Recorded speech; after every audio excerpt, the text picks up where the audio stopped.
മുന്നണി യോഗം വൈകുന്നതിൽ UDF ഘടക കക്ഷികൾക്ക് അതൃപ്തി. യോഗം നീളാൻ കാരണം കോൺഗ്രസിലെ ആഭ്യന്തര പ്രശ്നങ്ങളെന്ന് ഘടക കക്ഷികൾ. അടിയന്തരമായി UDF വിളിച്ചു ചേർക്കണമെന്ന നിലപാടിലാണ് കക്ഷികൾ ഉള്ളത്. അമൽ തേനംപറമ്പിൽ വിവരങ്ങളുമായി നമുക്കൊപ്പം ചേരുന്നുണ്ട്. അമൽ, ഗുഡ് മോർണിംഗ്. ഇത് വൈകുന്നതിൽ അതൃപ്തി നേരത്തെ തന്നെ നമ്മൾ ഇന്നലെയും ഒക്കെ ചർച്ച ചെയ്തൊരു കാര്യമാണ്. എന്താണ് ഈ നേതൃത്വത്തിനുള്ളിൽ നിന്ന് നമുക്ക് അറിയാൻ കഴിയുന്ന വിവരങ്ങൾ?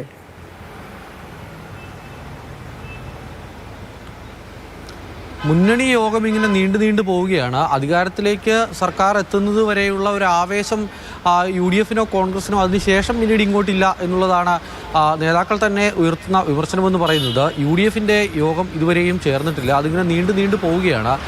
UDF യോഗം ചേരാത്തത് കൊണ്ടുള്ള പ്രതിസന്ധി എന്ന് പറയുന്നത് ഈ ഒഴിവുകളൊന്നും നികത്തപ്പെടുന്നില്ല എന്നുള്ളതാണ്. പ്രത്യേകിച്ച് ബോർഡ് കോർപ്പറേഷൻ വിഭജനം പൂർത്തിയായിട്ടില്ല. ഏതൊക്കെ കക്ഷികൾക്ക് ഏതൊക്കെ വേണം, ഏതൊക്കെ ബോർഡുകൾ നൽകണം എന്നുള്ള കാര്യത്തിലൊന്നും ഒരു തീരുമാനവും ഉണ്ടാകുന്നില്ല. അതോടൊപ്പം തന്നെ PSC അടക്കമുള്ള സംവിധാനങ്ങളിൽ ഒഴിവ് വന്ന ചില പോസ്റ്റുകളുണ്ട്. അവിടേക്ക് പോലും ആളുകളെ വെക്കാൻ കഴിയുന്നില്ല എന്നുള്ളതാണ്. 10 വർഷം അധികാരത്തിന് പുറത്തിരുന്നതാണ്.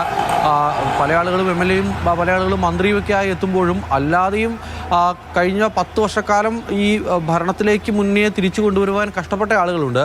അവരെ ഒന്നും പ്ലേസ് ചെയ്യാൻ കഴിയുന്നില്ല എന്നുള്ളതാണ് അവർ ഉയർത്തുന്ന പ്രധാനപ്പെട്ട വിമർശനം. അതോടൊപ്പം തന്നെ KPC അധ്യക്ഷന്റെ കാര്യത്തിലടക്കം ചർച്ചകൾ ഇങ്ങനെ നീണ്ടു പോകുന്നത് കാണുന്നതാണ്. കോൺഗ്രസിന്റെ പ്രധാനപ്പെട്ട യോഗങ്ങളും ചേരുന്നില്ല എന്നുള്ളതാണ് ഈ ഏറ്റവും വലിയ പ്രതിസന്ധിക്ക് കാരണം. കാരണം പുറത്തിരുന്നിട്ട് വരുമ്പോൾ ഉള്ള നമ്മൾ ഈ പറയുന്നൊരു ഇനേർഷ്യ, ജഡത്വം എന്ന് പറയുന്ന അവസ്ഥയാണോ? അതേ അവസ്ഥയിൽ തുടരാൻ നമുക്ക് തോന്നുന്ന ആ ഫിസിക്സിൽ, ഭൗതികശാസ്ത്രത്തിൽ പറയുന്ന ആ ഒരു പ്രവണതയാണോ? അതോ ഇനി ആരെ ഈ സ്ഥാനത്തേക്കൊക്കെ നിയമിക്കുമെന്ന ആശയക്കുഴപ്പമാണോ?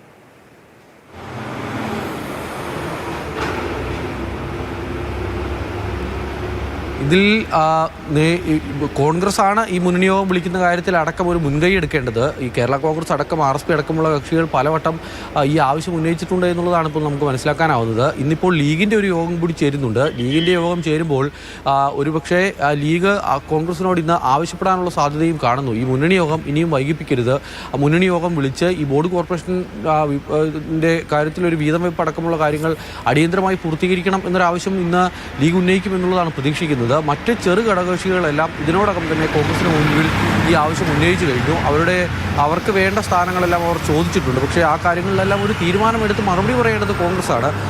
കോൺഗ്രസ് പക്ഷേ അങ്ങനെ മറുപടി നൽകുന്നില്ല എന്നുള്ളതാണ് ഘടകകക്ഷികളുടെ എല്ലാം വിമർശനം. കടുത്ത അതൃപ്തിയിലാണ് ഘടകകക്ഷികളെല്ലാം ഉള്ളത്. പരസ്യമായ കാര്യം പറയുന്നില്ല എന്നുള്ളത് മാത്രമാണ്. മാധ്യമങ്ങൾക്ക് മുന്നിൽ അതൊരു ചർച്ചയാക്കേണ്ടതില്ല എന്നുള്ള നിലപാടിലാണ്. പക്ഷേ എങ്കിൽ പോലും നേതാക്കളെ കൃത്യമായി തന്നെ, കോൺഗ്രസിൻ്റെ നേതാക്കളെ കൃത്യമായി തന്നെ ഈ ഒരു അതൃപ്തിയും അല്ലെങ്കിൽ അടിയന്തരമായി തന്നെ യോഗം കൂടേണ്ടതിൻ്റെ ആവശ്യകതയും അവർ അറിയിച്ചിട്ടുണ്ട് എന്നുള്ളതാണ് ഇപ്പോൾ മനസ്സിലാക്കാനാവുന്നത്. മോദി. ശരി.